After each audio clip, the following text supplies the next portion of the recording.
ప్రేక్షకులారా, MS టీవీకి స్వాగతం. రెండు తెలుగు రాష్ట్రాల ప్రజలకు నమస్కారాలు.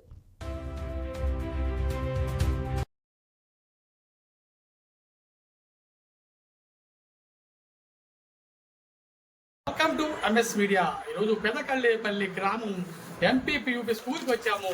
ఇక్కడ హెచ్ఎం గారితో కొన్ని విషయాలు మాట్లాడదాం. నమస్తే సార్, మీ పేరు? మోహన్ రావు సార్. మోహన్ రావు గారు, చెప్పండి సార్, మీ స్కూల్ గురించి, కొన్ని ఇన్ఫ్రాస్ట్రక్చర్ గురించి కొన్ని విషయాలు చెప్పండి సార్. నమస్తే సార్, ఎంఎస్ న్యూస్ వారికి ధన్యవాదాలు తెలియజేస్తున్నానండి. మాది మోడల్ ప్రైమరీ పాఠశాల అండి. మా పాఠశాలలో సంబంధించిన ఇక్కడ పూర్వం దక్షికాశిగా పిలువబడే శివాలయం ఉంది కాబట్టి ఇక్కడ దీన్ని దుర్గా నాగేశ్వర స్వామి క్షేత్రంగా పుణ్యక్షేత్రంగా వెలువబడుతున్న ఇక్కడ ఏరియాలో పనిచేయటం గొప్ప విషయము. అలాగే మోడల్ స్కూల్లో కూడా పనిచేయటం కూడా ప్రభుత్వం ఉత్తర్వుల ప్రకారం చాలా మంచిగా భావిస్తున్నాను. ఈ సంవత్సరం పాఠశాలలో ఈరోజు 75 మంది విద్యార్థులతో 1 నుంచి 5 తరగతులు సాగుతున్నది. ప్రతి పాఠశాలకు ఒక ఉపాధ్యాయుడిగా ఉన్నారు. మా పాఠశాలలో 4 ఫ్యాన్లు, 4 ట్యూబ్ లైట్లు, చక్కగా మంచి కలర్ బెంచీలు ఉన్నాయి. అలాగే మా పాఠశాలలో ప్రకృతి అందంగా ఉండేదిగా గ్రౌండు, అలాగే గార్డెను, చక్కని గార్డెన్ ఉంది.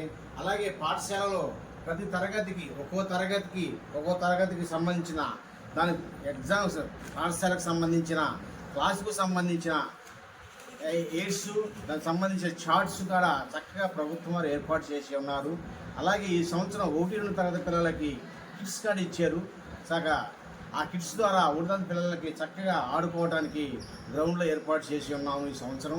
అలాగే ఈ సంవత్సరం అన్ని పాఠశాలల్లో కంటే మా పాఠశాలలో 25 మంది విద్యార్థులు ఎన్రోల్మెంట్ చేయడం జరిగింది. మా మండలంలోనే మేము ఫస్ట్గా వచ్చాము. మండలంలోనే మా ఎంఏ గారు 1 గారు 2 గారు మమ్మల్ని ప్రశంసించారు. అలాగే మా కాంప్లెక్స్ చైర్మన్ గారు కూడా ఆ ఎన్రోల్మెంట్ గురించి చాలా అభినందించినారుగా ఓకే సార్, మీరు స్కూల్లో మరి మిడ్ డే మీల్స్ ఏ విధంగా ఉన్నాయి, క్రీడలు ఏ విధంగా ప్రోత్సహిస్తున్నారు? మా స్కూల్లో మధ్యాహ్న భోజన పథకము చక్కగా మెనూ ప్రకారం జరుగుతుంది. సోమవారము, బుధవారము, శుక్రవారం నాడు చక్కగా చిక్కీలు ఇస్తాము. సోమవారం నుంచి శుక్రవారం వరకు గుడ్డ ఏర్పాటు చేస్తాము. అలాగే శనివారం స్వీట్ పొంగల్తో చక్కగా ఏర్పాటు చేస్తాము. అట్లాగే మంగళవారము, గురువారము, శనివారం నాడు చక్కగా చిక్కని రాగి జావా పిల్లలందరికీ అందజేస్తాం. చక్కగా దగ్గరుండి ప్రతి టీచర్ మాకు మిడ్ డే మీల్ మధ్యాహ్న భోజన పథకం డొక్కా సీతమ్మ గారి మధ్యాహ్న భోజన పథకంలో చక్కగా ఒక టీచర్ దగ్గరుండి చక్కగా వండించి విద్యార్థులకు అందిస్తున్నాము.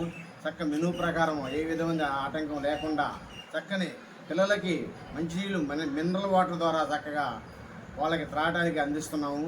ఈరోజు చక్కగా ఆర్ఓ ప్లాంట్ ఉంది. మాకు 1,78,000 ఆర్ఓ ప్లాంట్ రిపేర్ అయింది. అది రేపు నుంచి మంచి రోజు కదండి, రేపు నుంచి దాన్ని పిల్లలందరికీ ఆర్ఓ ప్లాంట్ ద్వారా నీరు అందిద్దామని ఇస్తున్నాము. అవకాశం ఇచ్చినందుకు. ఓకే సార్, గవర్నమెంట్ పిల్లల చదువు కోసం ఎటువంటి సౌకర్యాలు ప్రొవైడ్ చేస్తుంది? పిల్లలని ఒక గ్యారెంటెడ్ అనే ఒక పథకం ప్రవేశపెట్టి ఎన్నుకబడిన విద్యార్థులకు ప్రత్యేకంగా మధ్యాహ్నం 1 గంట నుంచి సాయంత్రం 4 గంటల వరకు ప్రత్యేకమైన క్లాసులు నిర్వహించి వాళ్ళకి సంబంధించిన ఐటమ్స్ ప్రకారంగా విద్యార్థులు ప్రత్యేక బోధన చేయమని మాకు సూచించి ఉన్నారు ప్రభుత్వం వారు.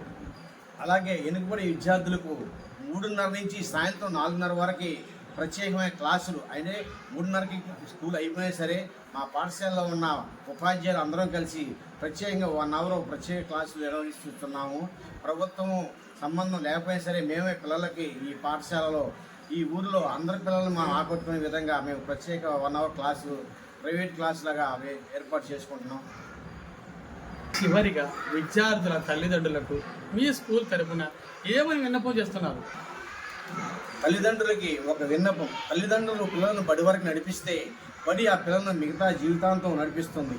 అలాగే విద్యార్థులకు మా పాఠశాలకు వస్తే గవర్నమెంట్ పథకాలే కాకుండా కల్చరల్ యాక్టివిటీ ఏర్పాటు చేస్తున్నాము. ప్రతి సంవత్సరం యానివర్సరీ ఏర్పాటు చేసి పిల్లలకి కల్చరల్ యాక్టివిటీ అందరినీ పాల్గొనే విధంగా, అలాగే గేమ్స్ ఏర్పాటు చేస్తున్నాం. ప్రత్యేకంగా పిల్లలని ప్రైవేటు పాఠశాలకు వెళ్ళకోకుండా ప్రతి ఉపాధ్యాయులు అందరం 5 ఉపాధ్యాయులు కలిసి ప్రతి ఇంటికి డోర్ టు డోర్ సర్వే చేసి ఈ సంవత్సరం ఎన్రోల్మెంట్ జరుగుతుంది. పిల్లలని ప్రైవేటు పాఠశాలకు వెళ్ళకోకుండా 28 మంది పిల్లల్ని మా పాఠశాలకు ఇచ్చే విధంగా ప్రోత్సహించిన గ్రామస్తుల పెద్దలకి, గ్రామంలో ఉన్న తల్లిదండ్రులకి ధన్యవాదాలు తెలియజేస్తున్నాను.